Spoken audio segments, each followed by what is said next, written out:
അതായത് 5 വയസ്സ് വരെയുള്ള കുഞ്ഞുങ്ങൾക്ക് നിങ്ങൾ ഇഷ്ടമുള്ളതൊക്കെ വാങ്ങിച്ചു കൊടുത്തോ.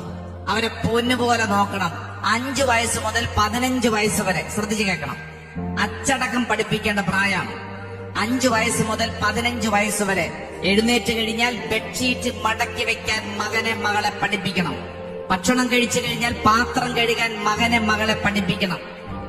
അവര് ധരിക്കുന്ന വസ്ത്രങ്ങൾ അറ്റ്ലീസ്റ്റ് വാഷിംഗ് മെഷീനെങ്കിൽ ഇടാനെങ്കിൽ അവരെ പഠിപ്പിക്കണം.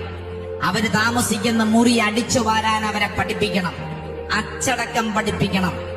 5 വയസ്സ് മുതൽ 15 വയസ്സ് വരെ ശ്രദ്ധിക്കേണ്ട കാര്യം ഞാൻ ഈ പറയുന്നത്. 15 വയസ്സ് മുതൽ മുകളിലോട്ട് നിങ്ങളുടെ മക്കളെ നിങ്ങളൊരു ഫ്രണ്ടിനെ പോലെ, സുഹൃത്തിനെ പോലെ കൈകാര്യം ചെയ്യണം. മനസ്സിലാവുന്നുണ്ടോ?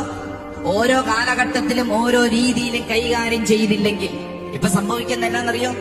25 വയസ്സാകുമ്പോഴാണ് നമ്മൾ 5 വയസ്സിൽ കൊടുക്കേണ്ട ട്രെയിനിങ് തുടങ്ങുന്നത്. എടാ ബെഡ്ഷീറ്റ് മടക്കി വെക്കടാ.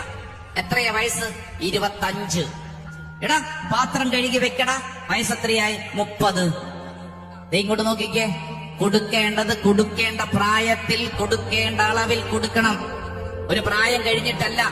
നമ്മൾ ശ്രദ്ധിക്കണം. ഈ കാലഘട്ടത്തിൽ പേരന്റിങ് എന്നൊക്കെ പറയുന്നത് വളരെ വിഷമം പിടിച്ച കാര്യമാണെങ്കിൽ അത് ഓരോ പ്രായത്തിനും പ്രായത്തിൻ്റെതായ രീതികളിൽ ശ്രദ്ധിക്കാഞ്ഞത് കൊണ്ടല്ലേ പലപ്പോഴും ഭാരമായി മാറുന്നത്.